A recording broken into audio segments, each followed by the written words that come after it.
सासू माँ को मरे हुए 5 महीने हो चुके थे और मेरे ससुर जी बहुत अकेले रहने लग गए थे। वह बहुत दुखी रहते थे और उनका किसी भी काम में मन नहीं लगता था। थोड़े दिनों बाद मैंने नोटिस किया कि वो मुझको अजीब तरह से देखते थे। मैं उनके इस व्यवहार से बहुत परेशान हो चुकी थी।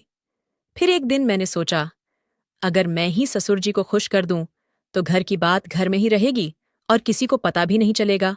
और इसीलिए मैंने एक दिन हेलो दोस्तों, आज की इस रोमांचक कहानी में आप सबका स्वागत है। मेरा नाम शिखा है और मेरी उम्र 25 साल है। मैं एक शादीशुदा औरत हूँ। मेरे पति का नाम आकाश है और वो एक प्राइवेट कंपनी में नौकरी करते हैं।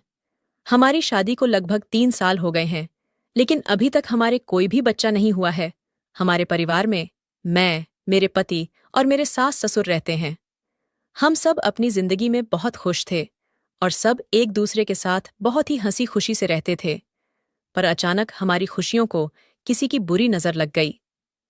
दरअसल हुआ ये था कि मेरी सासू माँ का एक एक्सीडेंट में निधन हो गया, जिस वजह से हमारे पूरे घर में शोक की लहर छा गई थी। सासू माँ की मौत के बाद हम सभी अंदर से टूट चुके थे। हमारे ऊपर तो जैसे दुखों का पहाड़ ही टूट पड़ा था। सासू माँ की मौत के बाद मेरे ससुर जी बहुत ज्यादा दुखी रहने लगे थे। मैं जब भी मेरे ससुर जी को देखती थी, तो वो अकेले में बैठे बैठे रो रहे होते थे और सासू माँ को याद कर रहे होते थे। मैं और मेरे पति ससुर जी की इस हालत को देखकर बहुत ज्यादा दुखी हो जाते थे। हम यही सोचते थे कि काश सासू माँ जिंदा होती तो ससुर जी की यह हालत नहीं होती। मैंने और आकाश ने उन्हें बहुत समझाया था कि आप ऐसे मत करो, आप घर के बड़े हो, अगर आप ही टूट जाओगे तो फिर हमारा क्या होगा। हमारे समझाने के कुछ वक्त बाद तक तो वह ठीक रहते थे, लेकिन अकेले में फिर वो वैसे ही हो जाते थे। इसी तरह 6 महीने बीत गए थे, लेकिन ससुर जी का अपनी पत्नी को भुला पाना बहुत ही मुश्किल लग रहा था। फिर कुछ समय के लिए हमने ससुर जी को हमारी कोलकाता वाली ननद के पास भेज दिया। डॉक्टर भी हमेशा से यही बताते हैं कि अगर हम घटनास्थल वाली जगह से दूर हो जाते हैं तो घटी हुई घटना कुछ पल के लिए हम भूल जाते हैं। मेरे ससुर जी करीब 2 महीने तक कोलकाता में रहे, पर जब वह वापस आए तब भी हमें उनमें कोई बदलाव नहीं दिख रहा था। उनमें वैसे तो कोई बदलाव नहीं आया था, पर हाँ, मैंने उनके व्यवहार में एक अजीब सी बात नोटिस की थी। मैंने नोटिस किया था कि वह अक्सर मेरे शरीर को घूरते रहते थे या फिर कभी-कभी मुझे छूने की भी कोशिश करते थे। मुझे उनकी ये हरकत बहुत ही अजीब लग रही थी, क्योंकि इससे पहले उन्होंने कभी भी मेरे साथ ऐसा नहीं किया था। मेरा दिल कर रहा था कि मैं अपने पति को फोन करके सारी बात बता दूं, लेकिन फिर मैंने सोचा कि अगर मेरे पति ने मेरी बात पर यकीन ही नहीं किया, तो फिर मैं क्या करूंगी। मैंने सोचा कि हो सकता है कि ये मेरा वहम हो, लेकिन एक दिन तो हद ही हो गई। एक दिन तो मेरे ससुर जी ने कुछ ऐसा किया कि मेरे पैरों तले जमीन ही निकल गई। मुझे यकीन ही नहीं हो रहा था कि वह ऐसा कुछ भी कर सकते हैं। मैं जब बाथरूम में जा रही थी, तो वहां पहले से ही मेरे ससुर जी थे। मैं थोड़ी देर के लिए वहीं खड़ी हो गई। मुझे लगा वह थोड़ी देर में बाहर आ ही जाएंगे, इसलिए मैं यहीं खड़ी हो जाती हूँ। पर यह क्या, अंदर से तो अजीब अजीब सी आवाजें आ रही थीं। मैं सोच रही थी कि ससुर जी इतना टाइम से बाथरूम के अंदर क्या कर रहे हैं। मैंने उन्हें बुलाने की भी कोशिश की, पर शायद उन्होंने सुना ही नहीं। फिर जब मुझे लगा कि वह कभी भी बाहर आ सकते हैं, तो मैं अपने कमरे में आ गई। पहले तो मेरे मन में ख्याल आया कि यह सारा मामला अपने पति को बता दूं, लेकिन फिर से मेरे दिमाग में यही आया कि अगर वह मेरी बात पर भरोसा ही नहीं करेंगे, तो फिर मैं क्या करूंगी। यही सोचकर मैं रात भर जागती रही और मुझे नींद ही नहीं आई। मैं अंदर से बहुत परेशान थी, क्योंकि इतने दिनों से जो कुछ भी हो रहा था वह बहुत ही अजीब था। मेरे पति ने मुझे प्यार करने के लिए कहा, लेकिन मैंने कहा आज मेरा मूड नहीं है, और इतना कहकर मैं उनकी तरफ पीठ करके सो गई। मेरी सारी रात जागते हुए ही निकल गई और दूसरे दिन मेरे पति को शहर से बाहर किसी काम के लिए जाना था। वह 5 दिनों के लिए एक मीटिंग में जाने वाले थे। मैंने उनका बैग लगाया और उनका टिफिन भी तैयार कर दिया। थोड़ी देर बाद मेरे पति अपने काम के लिए निकल गए। अब घर पर मैं और ससुर जी अकेले ही थे। मैं तो डर से कांप रही थी। मेरा तो एक एक पल सदियों जैसा गुजर रहा था। मैंने पूरे दिन घर का काम किया और सारा काम निपटा के अपने कमरे में आ गई। पिछली रात को मुझे नींद नहीं आने के कारण अब नींद ने अपना घेरा डालना शुरू कर दिया था। नींद के मारे मेरी आंखें अपने आप बंद हो रही थीं। दिन के 4 बज रहे थे। मुझे पता ही नहीं चला कि कब मेरी आंखें बंद हो गईं और मैं गहरी नींद में चली गई।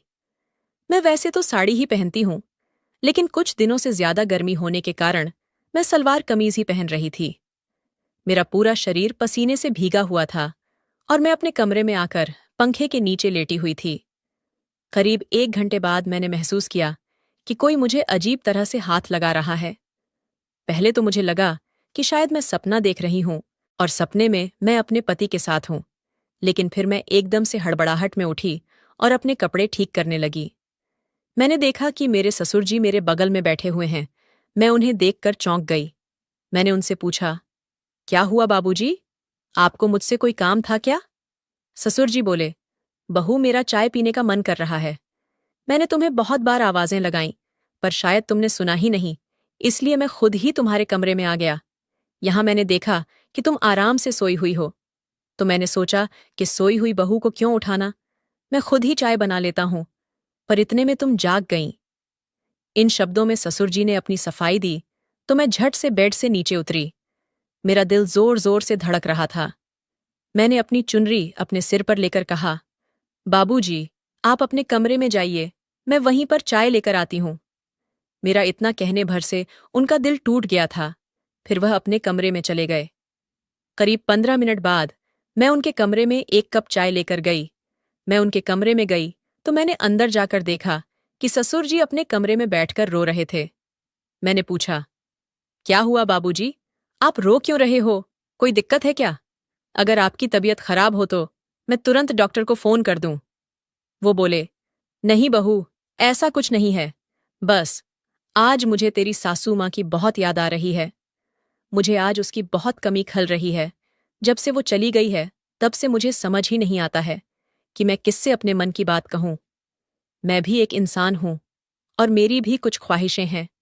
मेरा भी दिल करता है कि मैं अपने दिल की सारी बातें किसी से कहूं। अब मैं बच्ची तो नहीं थी जो मैं उनके इशारे को ना समझूं। मैं समझ रही थी कि वह किस बारे में बात कर रहे हैं। फिर भी मैं उनके पास गई और मैंने उनसे कहा, बाबूजी, आप चिंता मत कीजिए, सब ठीक हो जाएगा, और अगर आपको कोई बात करनी हुआ करे तो आप मुझसे कर लिया करो। मैंने इतना कहा ही था कि वह मुझे गले लगाकर रोने लगे।